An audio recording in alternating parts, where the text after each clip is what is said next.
Hello, my name's Charlie Baynes-Reid. I'm the General Counsel and CFO for Type 1 Energy. I'd like to thank our colleagues at Fusion Report for inviting me to speak to you today with respect to the 9-year shot clock. My background, I'm a corporate finance lawyer by training, spent a number of years in the UK, Japan and Australia where I joined Macquarie Capital with a focus on energy and infrastructure. And after spending 10 years with Macquarie and then pursuing some independent transactions, I was first introduced to Fusion about 5 years ago when I met Chris Mowry, our CEO, and was subsequently offered the chance to join Type 1 Energy after Breakthrough Energy and Chris made the initial investment in 2023 in the company. Type 1 Energy is a magnetic confinement stellarator OEM, so we are designing and building first-of-a-kind stellarator-based power plant for commercial level baseload power generation. And importantly, we have an end customer already in the form of TVA, who has been a significant partner and with whom we are developing a first-of-a-kind power plant project at Bull Run, which is a decommissioned 900 megawatt electric coal-fired power plant in Tennessee. And relevant for the purposes of this conversation, the intention is to break ground on that plant around the end of 2028 and have electrons on the grid by 2034, which is consistent with the 9-year shot clock that we're all here to discuss. So as I'm sure everyone is more than aware, the significant increase in baseload energy demand and electricity demand coupled with decarbonisation goals requires significant expansion with respect to reliable carbon-free baseload energy. With respect to that, much of the focus has been on SMRs, but increasingly people are aware that fusion is far closer to commercialisation than was previously considered to be the case. And particularly with stellarators that we are developing and the core technology for our offering, stellarators offer you a unique opportunity to create baseload power generation with fusion, which operates in a stable and steady state environment, by which we mean once you turn the machine on and create the fusion conditions sufficient for ignition, if you continue to provide the necessary fuel, deuterium, tritium in our case, then the machine continues to operate in a stable and steady state. That lends itself significantly to what is an increasing gap in baseload power generation capacity, driven not least by general electrification trends, as well as onshoring of manufacturing, certainly in the US, as well as data center proliferation on a global scale. So fusion, why is fusion so exciting? It's been talked about for a number of years. This really is the ultimate goal from a sustainability perspective, because fusion is safe, clean, and abundant. So sustainable power for the entire planet for millions of years. It's a virtually limitless and safe fuel supply. There are no weaponizable materials involved. It is genuine zero carbon emissions, so no air pollution, and there is no long-term radioactive waste created as part of the fusion reaction. It therefore can provide consistent baseload power.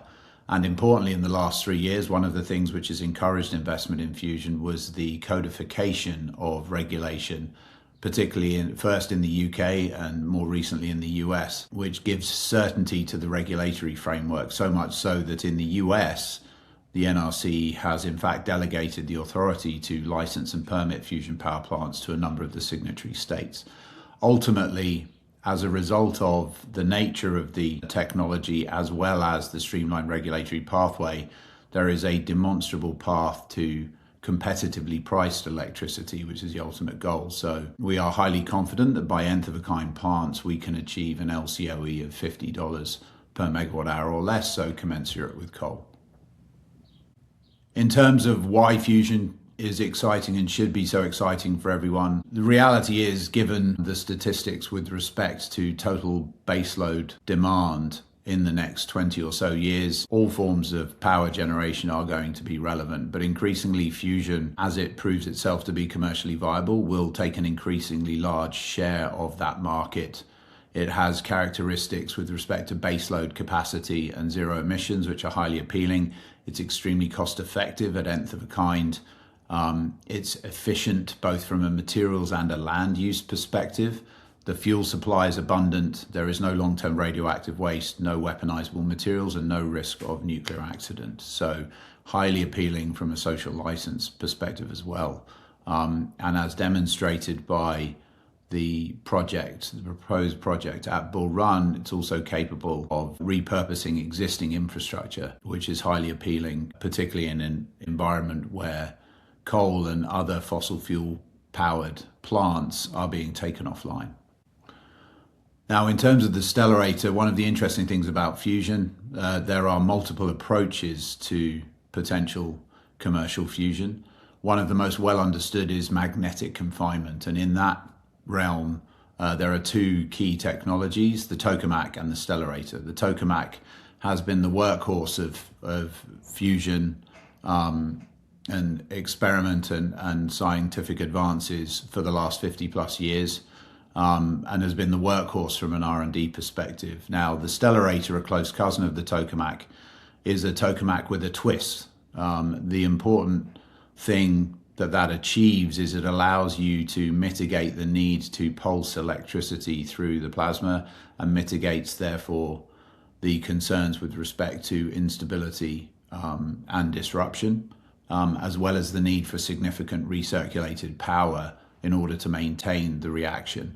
The stellarator, as mentioned, operates stable and steady state, but doing so, in order to achieve that, you need to create a very specific configuration of technical magnets which are non-planar, so very specific geometries in a very specific configuration, and the optimization of those geometries and those magnet configurations in order to maximize the efficiency of the plasma confinement has been one of the key challenges, which until recently was seen as a barrier to stellarators being broadly adopted in the context of commercial baseload power generation. Now, importantly, in the last 5 years, the maturity of HTS cable technologies, the scaling of exascale computing capacity, and the development of other enabling technologies, including precision manufacturing and 3D printing, have allowed stellarators to push forward in a way that was previously not seen as practical or scalable, to the point that we now have a high degree of confidence that we can take the fundamental architecture, which was demonstrated most recently by the W7X program at the Max Planck Institute in Germany, and create a highly optimized and therefore economically viable stellarator for baseload power generation. Type 1 was effectively a company specifically designed with the shortest path to the commercialization in mind. In order to achieve that, Breakthrough Energy and Chris spent a significant period of time studying the entire fusion landscape, identifying the world's leaders in terms of stellarators who had built all of the modern stellarators in the world today, including the HSX machine at University of Wisconsin-Madison, as well as Thomas Pedersen, our CTO, who was one of the co-directors of the W7X program at the Max Planck Institute for more than a decade. So between Thomas, David Anderson, Chris Hegner, and John Canick, we have some of the leading minds with respect to stellarators, both from an academic standpoint as well as practical experience in building these machines, albeit using low temperature superconducting magnet technologies, and being able to rely on the learnings from those processes is core to everything we do in developing a practical and feasible path to commercial power generation using stellarator technology. Importantly, in order to achieve that preeminent technical team has been complemented by a very experienced management team with experience owning, operating, and commissioning technologies and power plants all over the world, and being able to therefore implement the execution discipline required to achieve what is a very ambitious timeline for commercialization. As mentioned, our technical leadership includes John Canick and Thomas Pedersen, our Chief Science Officer and Chief Technology Officers, respectively. With respect to the leadership team, Chris Mowry, our CEO, spent his entire career in energy, was in fact a founder of one of the first SMR companies. Ryan Guerrero, our Chief Operating Officer, has undertaken complex programs and managed those for the likes of Boeing and Northrop Grumman for decades. Anthony Harbridge, our Chief Commercial Officer, has spent decades with BP, with a particular focus on renewability and sustainability efforts. So this is a fantastic team with deep experience, complemented by a board of directors with significant experience, including Bill Nadir, our board chair, who has been intimately involved with a number of the national labs, and then Dan Button and Phil LaRochelle on behalf of Breakthrough Energy Ventures, and Neil Subin, who's been one of the preeminent investors in sustainable technologies, including fusion companies, for a significant period of time. So one of the key things that differentiates us, and hopefully a key validation of the credibility that this team has and our ability to execute on our ambitious timeline, is demonstrated by the LOI that was signed and announced in September last year. Prior to that, we had been working for a significant period of time with TVA. TVA is the largest public utility in the US, a nuclear utility for a number of decades. And that team signed the LOI with a view to building two things at Bull Run. The first will be Infinity One. That is our prototype machine. It's a prototype in the sense not that it needs to prove the fundamental science of the stellarator technology. That has been proven with machines including W7X. More importantly, Infinity One will be used as an engineering test bed to verify by test certain key aspects of our power plant design and configuration. That will then lead to commissioning of the Infinity 2, which will be the first of a kind power plant, a nominal 400 megawatt electric power plant, which will be built at the same site at Bull Run, which, as mentioned, was previously a 900 megawatt electric coal-fired plant. So we're able to repurpose that existing infrastructure and interconnectivity and grid connection for the purposes of developing that first of a kind plant and bringing electrons to the grid by 2034. So much of what we do with TVA informs many of the key decisions that we make with respect to design and engineering parameters.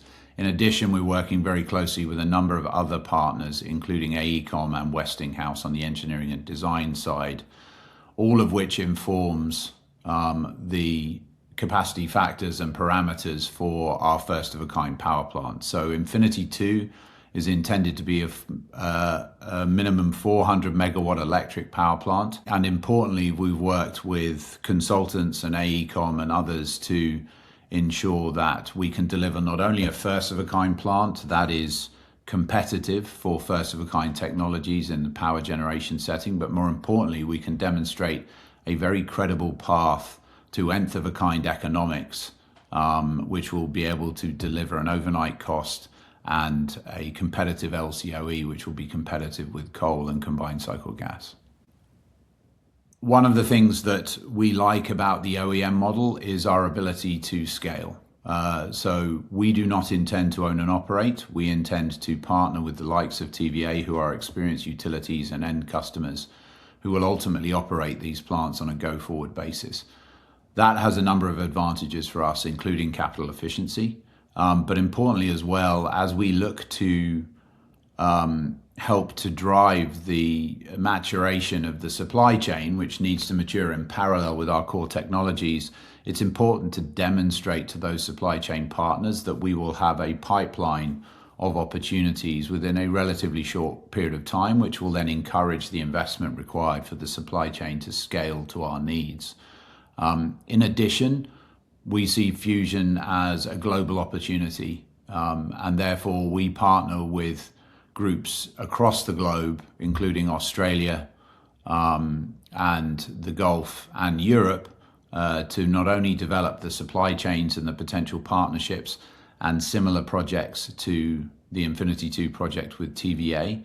And part of that will be achieved through the Infinity Fusion Consortium, which was stood up following the signing of the LOI last year and already has several additional utility signatories. And we continue to negotiate with other fast followers with a view to being able to execute multiple projects relatively contemporaneously, given that we are not constrained by being an owner and operator of plants. It also means that our business model allows us to start generating revenues far sooner.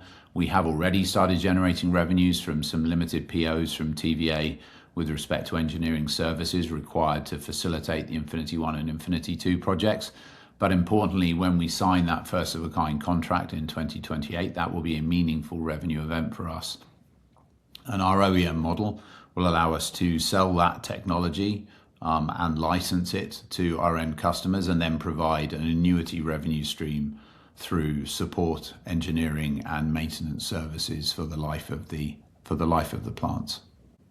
So there we are. It's an exciting project. It's ambitious, but we feel, given what has been achieved to date by our technical leaders with projects such as W7X and HSX at the University of Wisconsin-Madison, we have a very credible and tangible pathway with a series of clearly defined technology milestones which allow us to de-risk our technology on a path to breaking ground on a first-of-a-kind power plant in 2028 and putting electrons on the grid in Tennessee by 2034. So with that, I'd like to thank you all for your time today. We look forward to seeing many of you as we continue to develop this exciting project.